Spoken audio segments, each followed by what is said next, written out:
This is indeed a very special night for me being here with you to celebrate not only the induction of my amazing wife and the founder of the JBJ Soul Kitchen, Dorothea, but also to present this incredible award celebrating my friend and bandmate, David Bryan.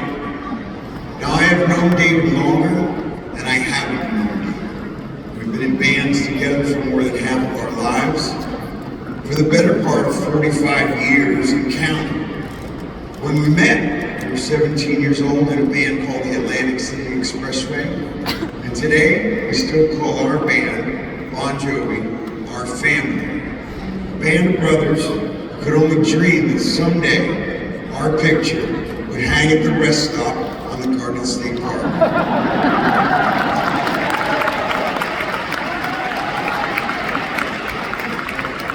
Now, David and I met in the late 70s through a guitar player in the Expressway who went to school with my cousin Joseph in Edison. We often joked that David had a van and a shitload of keyboards, and that was going to be good enough for me.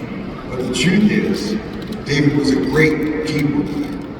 If the gear in his father's van wasn't enough, he had the talent. He could play, he could sing, and even if his mother would have preferred that he had stayed in school and become a nice Jewish doctor, he also believed in me. We became very close friends. He was a friend that I could count on even when we were counted out. In the early days, we'd even write songs together. One went on to become the first single on our second album called Only Lonely. Now, if you don't know David, he has a wicked, if not somewhat warped sense of humor. He can make you laugh no matter the situation. In fact, it would be safe to bet that as a kid, he had at least as many comedy albums as he did rock records. He kept a signed picture of Steve Martin in his bedroom at his parents' house. And when he wasn't making his own jokes, he would be reciting lines from the other great world comics. We would go to see comedians like Red Fox or Sam Kinison. One time on an airplane, Henny Youngman walked by him and said, "How do you comb that hair? With a piranha?" David loved it. You may not know this, but David has a tattoo on his chest of the Joker. And he tells the story that he got the tattoo in Vancouver, took a few pain pills to get through it, then the band played 3 nights in Anchorage. To this day, David will swear that he's never been to Alaska, that he doesn't remember anything other than waking up on a yacht in the Bahamas. But it was the 80s, I guess you had to be there. When we weren't sharing the stage, making memories touring around the globe, rehearsing or recording albums, David turned to Broadway, working on several musicals and even won a couple of Tony Awards along the way. That is right, David Bryan, Tony Award winner. You may have seen the musical versions of The Toxic Avenger, Diana, the Princess of Wales, or the hit play Memphis that's still touring the globe today. Even his mother would be proud.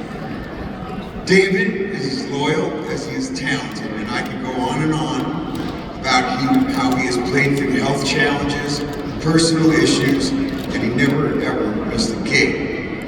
He's dealt with the roller coaster of life with a wink and a joke, and no matter what, he is always there for his band, as well as his kids, who he loves with all of his heart. There are so many qualities that make David uniquely qualified to have this success, but none more fitting than the New Jersey of Fame, because David is the quintessential New Jersey boy. Now, it is true, Danny DeVito moved from Asbury Park to California. Bruce bought himself a house in LA. Southside bought a house in Northern California. Meryl Streep went to Connecticut, and I have gotten old and spend my winters in Florida. But David is Jersey. In the summers, he goes from Colts Neck to Bayhead. That's Jersey. Now, I want to share with you just how Jersey David is, but I'm going to need some help, but I would like to call my first and only witness, David's daughter, comedian, actress, podcast superstar, and amazing woman, ladies and gentlemen, David Bryan. Gabby.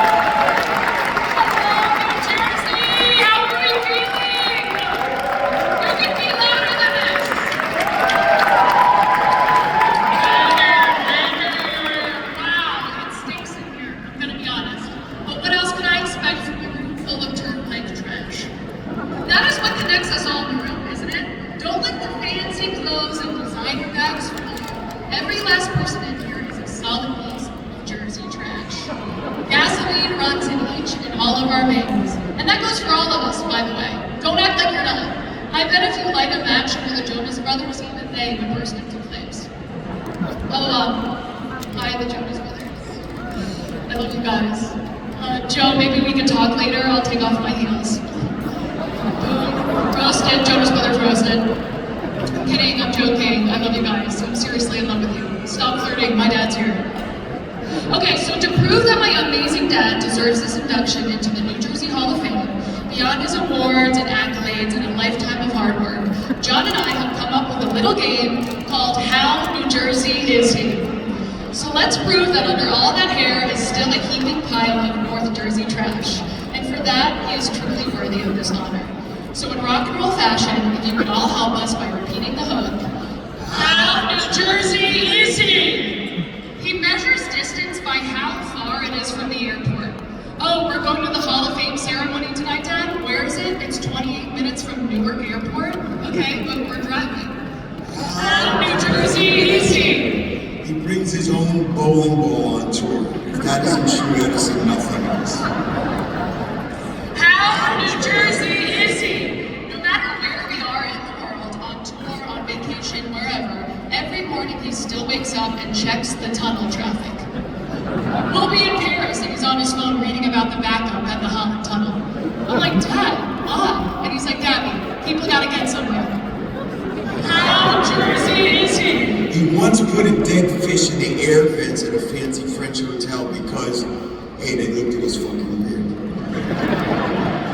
How Jersey is he? He built a bar in our basement and he put Fireball on tap. I never thought I'd see the entire PTA blacked out in my childhood home, but life is full of surprises. How Jersey is he? We both got our first cars for $100 and they towed them to our houses. How Jersey is he? He is dead serious about our garbage cans. Like, I'm not allowed to touch them. I honestly think he stole them from someone, but you didn't fucking hear that from me. How Jersey is he? He stole my garbage cans. Alright, so in all seriousness, the man of the minute, our friend David Bryan.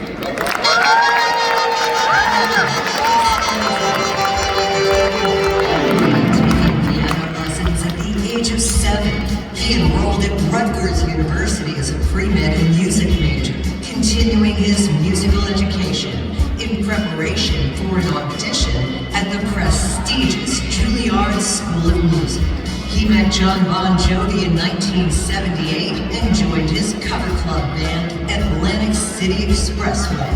In 1983, they formed Bon Jovi.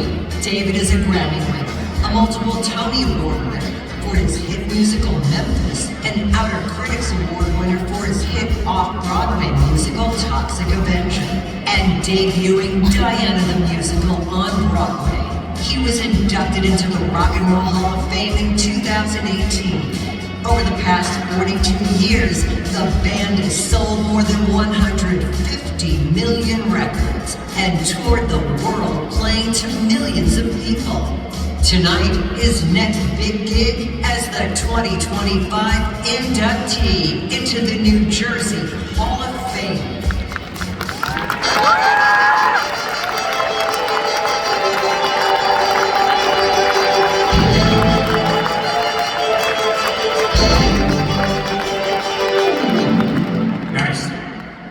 Thank you to Jon and my daughter for that.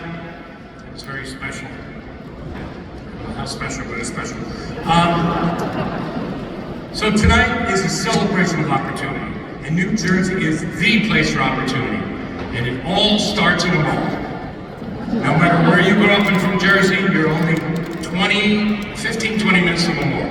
I grew up by the Menlo Park Mall. Now we live closer to Freehold Mall. It's only fitting that the Rock and Roll Hall of Fame, the New Jersey Hall of Fame is in a mall. That is New Jersey. I was lucky enough to be born here in 1962, and New Jersey was a breeding ground for musical talent. So many artists come from here. I could dream of playing music professionally because there's so many who did it before me. The Jersey Shore club scene at the end of the 70s was very much alive. I joined John's cover band, Atlantic City Expressway, at the tender age of 16 and a half, because I had my driver's permit. Just got it. And it was because of that guy in the front over there who said, hey, my cousin's looking for a keyboard player. So I went over to Sarah. It was a 10-piece band, and we played the Jersey Shore. We made $150, divided by 10 guys. Very exciting, not lucrative. John left the band for an original band, and I said, I'm going to pre-med, I'm going to Rutgers, because $15 is not going to cut it. It's just not going to cut it. So I worked with John in Power Station when he was there. We were going at night from 4 in the morning to 10 in the morning. That was the free time, because nobody else wanted it. And we had a song, Runaway, and I added that part, which you just heard. We did that. And in 1983, put the band together, and we toured around the world. It's been over 40 years. It's an incredible journey. And then opportunity knocked again. Right across the river was Broadway. And I had a musical in Memphis, and I got the script in 2001. And in 8 short years, it came on Broadway, and I won 3 Tonys for it. We won Best Musical, Best Orchestration, Best Writing, and Best Music. In the same year, I did my off-Broadway musical, Toxic Avenger, which celebrates New Jersey, that cogeneration plant with Joe plays. Wonderful Smell, and I won the Best Off-Broadway show. So, from Edison, New Jersey to Broadway to over 130 countries, New Jersey gave me the drive, the hard work ethic to make my dreams come true.